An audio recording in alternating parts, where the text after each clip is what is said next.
Assalamualaikum warahmatullahi wabarakatuh. Halo teman-teman. Baik, pada kesempatan kali ini kami akan menjelaskan materi mengenai perkembangan ekonomi pada masa demokrasi terpimpin.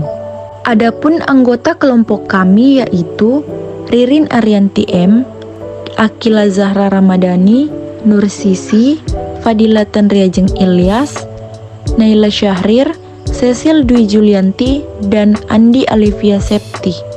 Perkembangan ekonomi masa demokrasi terpimpin. Sejak diberlakukannya kembali Undang-Undang 1945, dimulailah pelaksanaan ekonomi terpimpin. Pada saat awal pemerintahan demokrasi terpimpin, kondisi perekonomian negara Indonesia sangatlah terpuruk. Kondisi ekonomi kala itu menjadi salah satu kondisi ekonomi terburuk dalam catatan sejarah Indonesia. Selanjutnya, ada beberapa masalah yang dihadapi oleh negara Indonesia waktu itu. Yang pertama, ekspor dan investasi merosot. Yang kedua, menipisnya cadangan devisa. Yang ketiga, inflasi mencapai ratusan persen. Dan yang keempat, harga kebutuhan pokok mahal.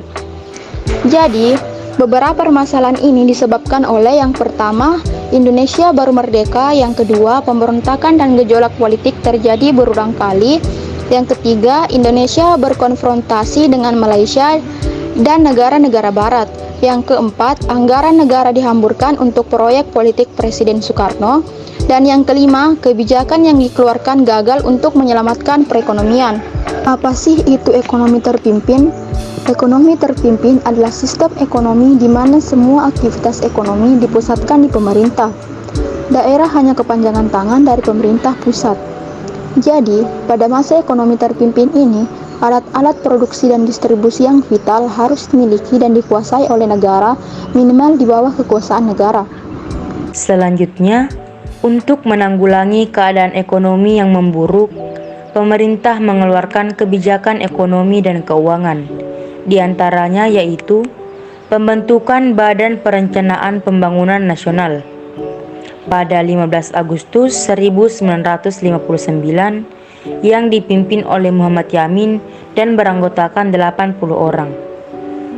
Kemudian dibentuklah Dewan Perancang Nasional atau dikenal dengan sebutan Depernas, di mana Depernas ini merupakan bawahan dari Kabinet Karya untuk melaksanakan pembangunan ekonomi. Pembentukan Depernas ini tertuang dalam Undang-Undang Nomor 8 Tahun 1958 dan Peraturan Pemerintah Nomor 23 Tahun 1958.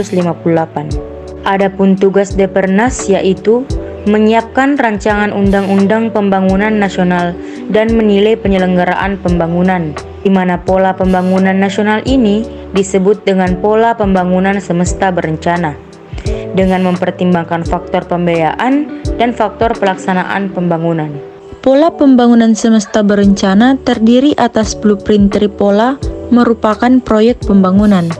Blueprint tripola terbagi menjadi dua, yaitu pola penjelasan pembangunan dan pola pembiayaan pembangunan. Adapun hasil yang dicapai yaitu berhasil menyusun rancangan dasar Undang-Undang Pembangunan Nasional Semesta Berencana Tahapan tahun 1961 sampai 1969 yang disetujui oleh MPRS dengan ketetapan MPRS nomor 2 Majelis Permusyawaratan Rakyat Sementara tahun 1960. Lalu, pada tahun 1963, Depernas berganti nama menjadi Bappenas yang dipimpin oleh Soekarno. Tugas Bappenas yaitu yang pertama, menyusun rencana pembangunan jangka panjang dan jangka pendek. Yang kedua, mengawasi pelaksanaan pembangunan. Dan yang ketiga, menilai hasil kerja mandataris MPRS. Selanjutnya, penurunan nilai uang atau devaluasi. Nah, adapun tujuan devaluasi yaitu 1.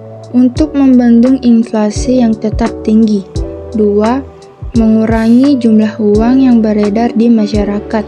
3. Meningkatkan nilai rupiah sehingga rakyat kecil tidak dirugikan.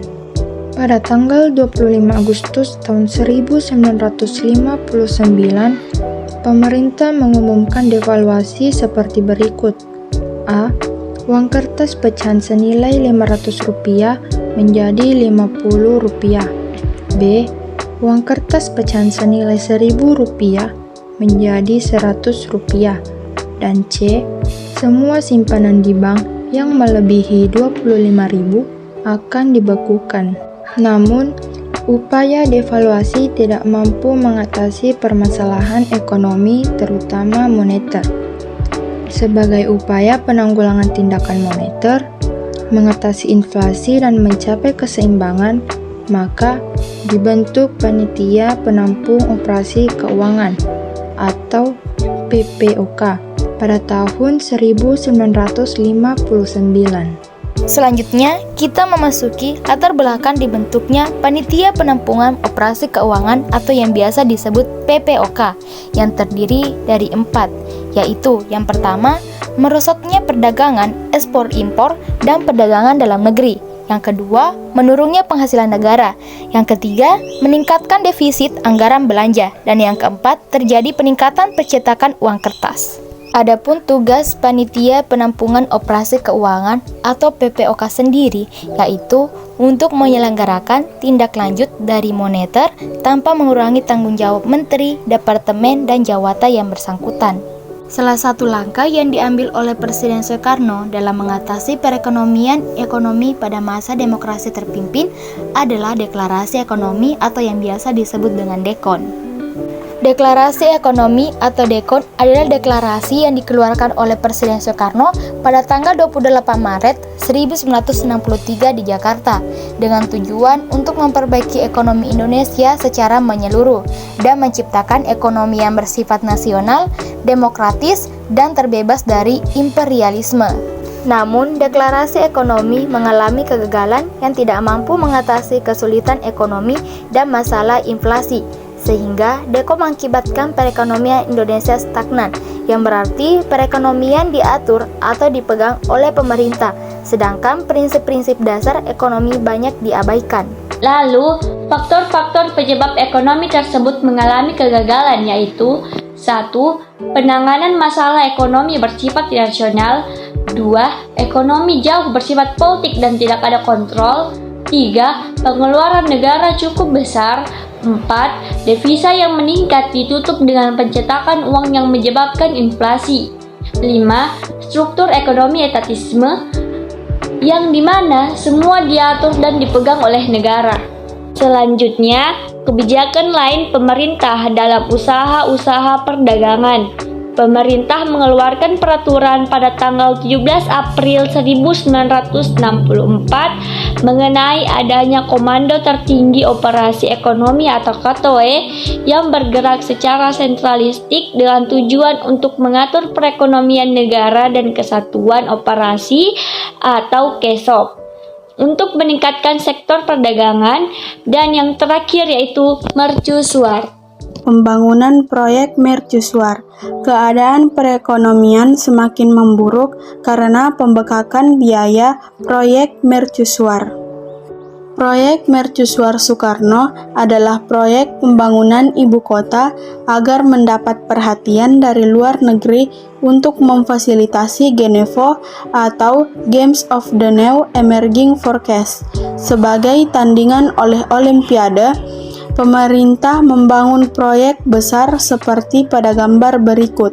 Baik, cukup sekian materi dari kelompok kami. Assalamualaikum warahmatullahi wabarakatuh.